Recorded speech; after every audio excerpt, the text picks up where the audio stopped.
ಧರ್ಮಸ್ಥಳದಲ್ಲಿ ಚಿನ್ನಯ್ಯರಿಂದ ಅಲ್ಲಿಯ ಪ್ರಭಾವಿ ವ್ಯಕ್ತಿಗಳು ನಮ್ಮ ಮೇಲೆ ಸುಳ್ಳಿನ ದೂರು ಕೊಡಿಸುವಂತಹ ಸುಳ್ಳಿನ ಸರಮಾಲೆಯ ಒಂದು ಭಾಗವಾಗಿ ಇವತ್ತು SITಗೆ ಭೇಟಿ ನೀಡಿ ಚಿನ್ನಯ್ಯವರು ನಾವೇನೋ ಅವರಿಗೆ ಏನೋ ಬೆದರಿಕೆ ಕರೆ ಮಾಡಿದ್ವಂತೆ ಅವರ ಸಂಬಂಧಿಕರಲ್ಲಿ ಬೆದರಿಕೆ ಕೊಟ್ಟಿವಂತೆ. ಆನಂತರ ಆ ವ್ಯಕ್ತಿಯ ಬಗ್ಗೆ ಮಾಹಿತಿ ತೊಗೊಳಕ್ಕೆ ಪ್ರಯತ್ನ ಪಟ್ಟಿವಂತೆ. ಆನಂತರ ಪತ್ನಿಗೆ ಹೆದರಿಸಿದ್ವಂತೆ. ಇದು ದೊಡ್ಡ ದೊಡ್ಡ ಸುದ್ದಿ ಮಾಡಿ ಅದಕ್ಕೆ ಇನ್ನೂ ಸ್ವಲ್ಪ ಏನೇನೋ ಮಸಾಲೆ ಹಾಕಿ ಅರೆದು ಹೇಳ್ತಾ ಇದ್ದಾರೆ. ಆ್ಯಕ್ಚುಲಿ ಯಾವುದೇ ಬೆದರಿಕೆಯ ಕರೆಯನ್ನು ನಾನಾಗಲಿ ಅಭಿಷೇಕ್ ಅವರು ಖಂಡಿತ ಮಾಡಿಲ್ಲ. ಇದು ಆ ಕರೆ ಮಾಡಿದ್ದು 12ನೇ ತಾರೀಕಿಗೆ ಏನು ಉಲ್ಲೇಖ ಮಾಡಿದ್ದಾರೆ, ಸಮಯವನ್ನು ಉಲ್ಲೇಖ ಮಾಡಿದ್ದಾರೆ, ದೂರಿನ ಪ್ರತಿಯನ್ನು ಮಾಧ್ಯಮದಲ್ಲಿ ಸಾಮಾಜಿಕ ಜಾಲತಾಣದಲ್ಲಿ ನಾನು ನೋಡಿದೆ. ಅದರಲ್ಲಿ ಏನು ಸಾಯಂಕಾಲ ರಾತ್ರಿ ಹೊತ್ತು 9 ಗಂಟೆ ಏನೋ ಸ್ವಲ್ಪ ಮೆನ್ಷನ್ ಮಾಡಿದ್ದಾರೆ. ಆ ಟೈಮ್ ಆಗಲಿ ಅಥವಾ ಯಾವುದೇ ಹೊತ್ತಿನಲ್ಲಾಗಲಿ ನಾವು ಕರೆ ಮಾಡಿ ಹೇಳಿದ್ದು ಬೆದರಿಕೆ ಕರೆ ಅಲ್ಲ, ಅದೊಂದು ಆತ್ಮೀಯ ಕರೆ ಆಗಿತ್ತು. ಅದರಲ್ಲಿ ಅಭಿಷೇಕ್ ಅವರು ಯೂಟ್ಯೂಬರ್ ಬಗ್ಗೆ ಮಾಹಿತಿ ಕೇಳೋದ್ರ ಸಲುವಾಗಿ ಕರೆ ಮಾಡಿದರು. ಯಾಕೆ ಅಂತ ಹೇಳಿದರೆ, ಇವತ್ತಿನವರೆಗೂ ಕೂಡ ಚಿನ್ನಯ್ಯ ಆ SITಯಲ್ಲಿ ಅವ್ರಿಗೆ ಹೆದರಿಸಿ ಪ್ರಕರಣದಿಂದ ಉಲ್ಟಾ ಹೊಡೆದ ಮೇಲೂ ಕೂಡ ಅವರ ಸಂಬಂಧಿಕರು ಮತ್ತು ಮುಂಚೆ ನಮ್ಮ ಜೊತೆಗಿದ್ದಂಥವರು ಆತ್ಮೀಯರಾಗೇ ಈ ದಿನದವರೆಗೂ ಕೂಡ ಆತ್ಮೀಯರಾಗೇ ಇದ್ದಾರೆ. ಆ ಸಂಭಾಷಣೆಯಲ್ಲಿ ಹೇಳ್ತಾರೆ, ಆ ಸಂಭಾಷಣೆ ತುಣುಕು ಪೂರ್ತಿ ಕಂಪ್ಲೀಟ್ ಅನ್ಎಡಿಟೆಡ್ ಆಡಿಯೋವನ್ನು ನಾನು ನಿಮಗೆಲ್ಲರಿಗೂ ಕೂಡ ಕೇಳಿಸ್ತಾ ಇದ್ದೇನೆ ಮತ್ತು ಅದರ ಪ್ರತಿಯನ್ನು SITಗೂ ಕೂಡ ತಲುಪಿಸಿದ್ದೇವೆ. ಈಗ ಅವರ ವಿರುದ್ಧ ಪ್ರತಿ ದೂರನ್ನು ಕೂಡ ಸದ್ಯದರಲ್ಲೇ ನಾವು ಕೊಡ್ತೀವಿ. ಅದರಲ್ಲಿ ಅವ್ರು ಹೇಳ್ತಾರೆ, ಏನು ಚಿನ್ನಯ್ಯ ಅವರ ಅಳಿಯ ಅವ್ರು ಹೇಳ್ತಾರೆ, ಇದರಲ್ಲಿ ಬೇರೆ ಏನೋ ನಡೆದಿದೆ ಅಭಿ, ನಿನಗೆ ಹೇಳ್ತೀನಿ ಅಂಥೇಳಿ ತುಂಬ ಆತ್ಮೀಯವಾಗಿ ಮಾತಾಡಿದ್ದಾರೆ. ಅವ್ರ ಜೊತೆಗೆ ಮಾತಾಡಬೇಕಾದ್ರೆ ಬಂದಿದ್ದೇನು ಅಂತ ಹೇಳಿದರೆ ಬೇಸರವಾಗಿ ಕೇಳ್ತಾರೆ. ಮತ್ತು ನಾನು ಕೂಡ ಬೇಸರವಾಗಿ ಕೇಳ್ತೇನೆ. ಯಾಕಂತ ಹೇಳಿದರೆ ನಾವು ಇವರಿಗೆ ಬೆದರಿಸಿದ್ದೀವಿ, ಈಗೇನು ಯಾರಿಗೆ ನಾವು ಕರೆ ಮಾಡಿದ್ದೀವಿ ಅಂತ ಹೇಳ್ತಾರಲ್ಲ, ಅರೆ ಅವ್ರು ಗೌರ್ಮೆಂಟ್ ಸರ್ವೆಂಟ್ ರೀ, ಅವ್ರನ್ನ ಯಾಕೆ ಇಲ್ಲಿ ಎಳೆದು ತರ್ತಾ ಇದ್ದಾರೆ ಈ ಪ್ರಕರಣದಲ್ಲಿ. Is a government servant and is a innocent person. ಅವರಿಬ್ಬರು ಕೂಡ ಬಹಳ ಸಂಭಾವಿತ ವ್ಯಕ್ತಿಗಳು. ಅವ್ರನ್ನ ಇವರು ಧರ್ಮಸ್ಥಳದ ಪ್ರಭಾವಿಗಳು ತಮ್ಮ ಇದ್ರ ಸಲುವಾಗಿ ರಕ್ಷಣೆಗೋಸ್ಕರ ಅವ್ರನ್ನ ಎಳೆದು ತರ್ತಾ ಇದ್ದಾರೆ. ಅವರು ಕೂಡ ನಮ್ಮ ಜೊತೆಗೆ ಹಾರ್ಷಾಗಿ ಬಿಹೇವ್ ಮಾಡಿಲ್ಲ ಅಥವಾ ಯಾವತ್ತಿಗೂ ಕೂಡ ಅಸಭ್ಯವಾಗಿ ವರ್ತನೆ ಮಾಡಿಲ್ಲ, ನಾವು ಮಾಡಿಲ್ಲ. ಅದರಲ್ಲಿ ಅವ್ರು ಹೇಳ್ತಾರೆ, ನೋಡಿ ಅಂಥಲ್ಲಿ ಏನೋ ಬೇರೆ ನಡೆದಿದೆ, ನನಗೆ ಗೊತ್ತೇ ಇಲ್ಲ, ನಾವು ಅವ್ರಿಗೆ ಬೆದರಿಕೆ ಹಾಕಿದ್ದೀವಿ ಅಂತೆ, ಆಮೇಲೆ ಅರ್ಜಿ ಹಾಕಿದ್ದೆ ಅವ್ರಿಗೆ ಗೊತ್ತಿಲ್ಲ ಅಂತ ಹೇಳ್ತಾರೆ.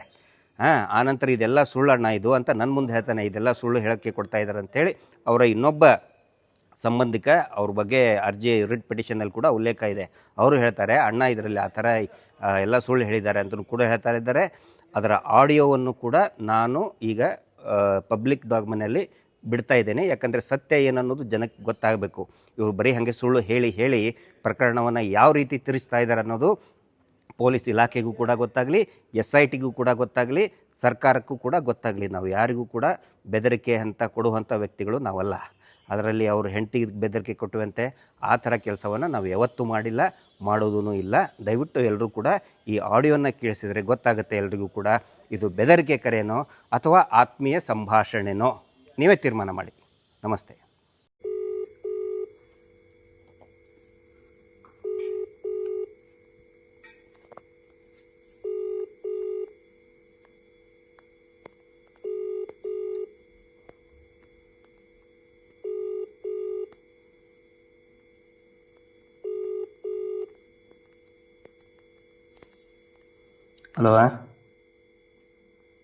ಹಲೋ ಅಣ್ಣ ಹೇಳಿ. ನಮಸ್ತೆ ರವಿ, ಆರಾಮಿದ್ದೀರಿ? ಅಣ್ಣ ಚೆನ್ನಾಗಿದ್ದೀರಣ್ಣ ನೀವು? ಹ್ಞೂನಪ್ಪ, ನೀವು ಆರಾಮಿದ್ದೀರಲ್ಲ?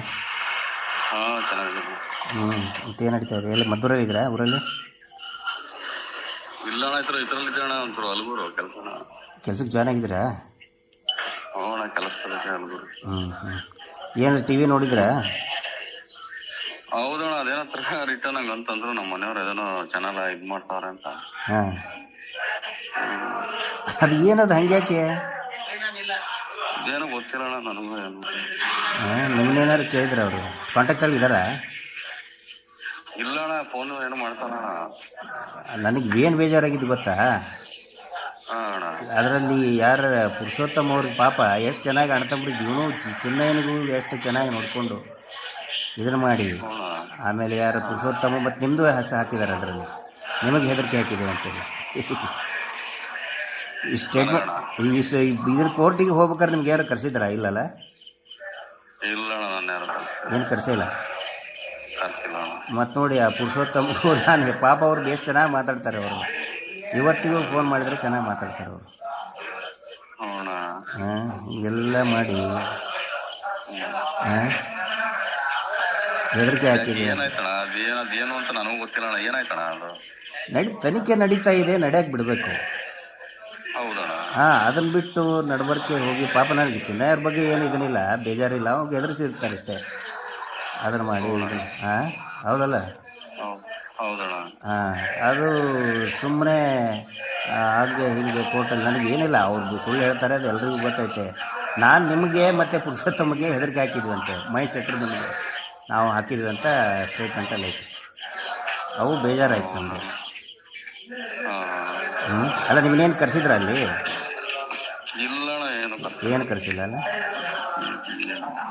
ಆರಾಮದಿರಲ್ಲ? ಹೌದಣ್ಣ, ಆರಾಮಾಗಿ. ಅಲ್ಲ, ಅವರು ಇವರೇ ಮಿಸ್ಸಸ್ಸೇ ಫೋನ್ ಮಾಡಿ, ಇವ್ರು ಚಿನ್ನಯ್ಯನೇ ಫೋನ್ ಮಾಡಿ ಅಲ್ಲಿ ಎಷ್ಟು ಗೊತ್ತಾಕಿದ್ದೀರಿ ಅಂತ ತೋರಿಸಿ ಎಲ್ಲ ಮಾಡಿ, ಮಂಜುನಾಥ ಸ್ವಾಮಿ ಹೆಸರು ಹೇಳಿ ಇದನ್ನು ಮಾಡಿ, ಆಮೇಲೆ ಹಿಂಗೆ ಊಟ ಹೋಗ್ಬಿಟ್ಟು ನನಗೂ ಅದ್ರ ಬಗ್ಗೆ ನನಗೂ ಗೊತ್ತಿಲ್ಲ ಅಣ್ಣ. ಮಾಡ್ತಲ್ಲ ಏನೂ ಇಲ್ಲ. ಅಲ್ಲ, ನೀವೇ ಇದ್ರಲ್ಲ ಜೊತೆಗೆ, ನಾವೇನು ಹೆದರ್ಸಿದ್ದೀವಿ ಅಂತ ಅವನಿಗೆ ನೋಡಿದ್ರಲ್ಲ, ಏನು ಹೆದರ್ಸಿದ್ದೀವ? ಇಲ್ಲ ಇಲ್ಲ ಇಲ್ಲ. ಮತ್ತೆ ಇಲ್ಲಿ ದೇವರಿದ್ದಾನೆ, ನಿಮಗೇನು ತೊಂದರೆ ಇಲ್ಲಲ್ಲ? ಇಲ್ಲ ಅಣ್ಣ, ಏನೂ ಇಲ್ಲ. ನಾನು ಇದ್ರಲ್ಲಿ ಮಾಮೂಲಿ ಕೆಲಸ ಮಾಡ್ತೀನಿ, ಮಾಮೂಲಿ ಆರಾಮ. ಸರಿ ಸರಿ. ಊಟ ಅಣ್ಣ ಆಯ್ತಣ್ಣ? ನಿಮ್ದು ಊಟ ಆಯ್ತಪ್ಪ, ನಿಮ್ಮದು? ನಮ್ದು ಇನ್ನೂ ಇಲ್ಲ ಅಣ್ಣ, ಮಾಡ್ಬೇಕು ನಾವು. ಆ ಇವ್ರಿಗೆ ಪುರುಷೋತ್ತಮಗೆ ಮಾತಾಡೋಕ್ಕೆ ಹೇಳಿ ಕಾಲ್ ಮಾಡಿದ್ದಾಗಲೇ, ಪಾಪ ಅವ್ರು ಒಳ್ಳೆ ಮನುಷ್ಯ, ಅವ್ರ ಹೆಸರು ಹಾಕಿದ್ದಾರೆ, ಪುರುಷೋತ್ತಮನ ಹೆಸರು ಹಾಕಿ ಅವ್ರಿಗೆ ಹೆದರ್ಸಿದ್ರಂತೆ. ಯಾರು ಎಷ್ಟು ಚೆನ್ನಾಗಿ ನೋಡ್ಕೊಂಡು ಇದನ್ನು ಮಾಡಿ ಕಾರ್ ಮಾಡಿ ಕಳಿಸಿ, ನೀವು ಕಾರ್ ಡ್ರೈವಿಂಗ್ ಮಾಡ್ಕೊಂಡು ಬಂದವ್ರು ನೀವೇ. ಹೌದಣ್ಣ. ಹಾಂ, ಸುಳ್ಳಿದ್ರೆ ಹೇಳ್ಬಿಡಿ, ಮಂಜುನಾಥ ಸ್ವಾಮಿನೇ ನೋಡ್ಕೋತಾನೆ, ಸುಳ್ಳಿದ್ರೆ ಹೇಳ್ಬಿಡಿ, ನಾವು ಹೇಳ್ತಾರೆ. ಆ ಥರ ನಾನು ಯಾಕಣ್ಣ, ನನಗೆ ಅದು ವಿಚಾರನೇ ಗೊತ್ತಿಲ್ಲ. ಬಂದೆ ಮಾಮೂಲಿ ನನ್ನ ಕೆಲಸ ನಿಮ್ಮದು ಹಾಕಿದ್ದಾರೆ. ಬಂದೆ. ನಿಮ್ಮದು ಹಾಕಿದ್ದಾರೆ ಹೆಸರು, ಅದಕ್ಕೆ ಹೇಳಿದೆ. ನಮ್ದು ಹಾಕೊಂಡು ನನ್ಗೆ ಏನಣ್ಣ ಮಾಡ್ತಾನೆ, ಕೆಲಸ ಬೇಕು, ನಾನು ಬಂದಿದೆ ಅಷ್ಟೇ. ನನಗೆ ಅದ್ರ ಬಗ್ಗೆ ಒಂಚೂರು ನನಗೇನು ಗೊತ್ತಿಲ್ಲ. ಇರೋದು ಹೇಳ್ಬೇಕು ನಾವು. ನಮ್ಗೆ ನನ್ಗೆ ಗೊತ್ತು, ನಾನು ಮಾಡ್ತೀನಿ ಬಿಡ್ತೀನಿ, ಅವಳ ನನ್ನ ಇದೆಲ್ಲ ಗೊತ್ತಿಲ್ಲ ನನಗೆ. ಅದು ಮಾಮೂಲಿ ಅವ್ರದ್ದು ಏನು, ನಿಮ್ದು ನಿಮ್ಮ ಇದು ಅಷ್ಟೇ. ಹೌದು, ನನಗೆ ಗೊತ್ತೇ ಇಲ್ಲ. ಹೆದರಿಕೆ ಹಾಕಿದ್ವಿ ಅಂತಂದು ಹೇಳ್ತಾರೆ, ಅದ್ರ ಸಲುವಾಗಿ ನನಗೆ ಇದನ್ನಾಯ್ತು ಅಷ್ಟೇ, ಬೇಜಾರಾಯ್ತು. ಇಲ್ಲ ಅಣ್ಣ, ಆ ಥರ ಏನೂ ಇಲ್ಲ. ನಾವು ಹಂಗಿದ್ದೀರ ನಾನೇ ಇಲ್ಲ ನಿಮ್ಗೆ ಕಾಲ್ ಮಾಡ್ತೀನಿ ಆ ಥರ ಏನಾರ ಮಾಡಿ. ಎಲ್ಲಿ ಮದ್ದೂರಲ್ಲೇ ಇರೋದು ಈಗ? ಇಲ್ಲ ಅಣ್ಣ, ನಮ್ದು ಪಕ್ಕ ಅಣ್ಣ. ನಾನೀಗ ಅಲ್ಗೂರು, ಮಾಮೂಲಿ ಅಲ್ಗೂರು ಕೇಳಿರ್ಬೇಕಣ್ಣ ನೀವು? ಗೊತ್ತಿಲ್ಲ, ಊರು ಗೊತ್ತಿಲ್ಲ.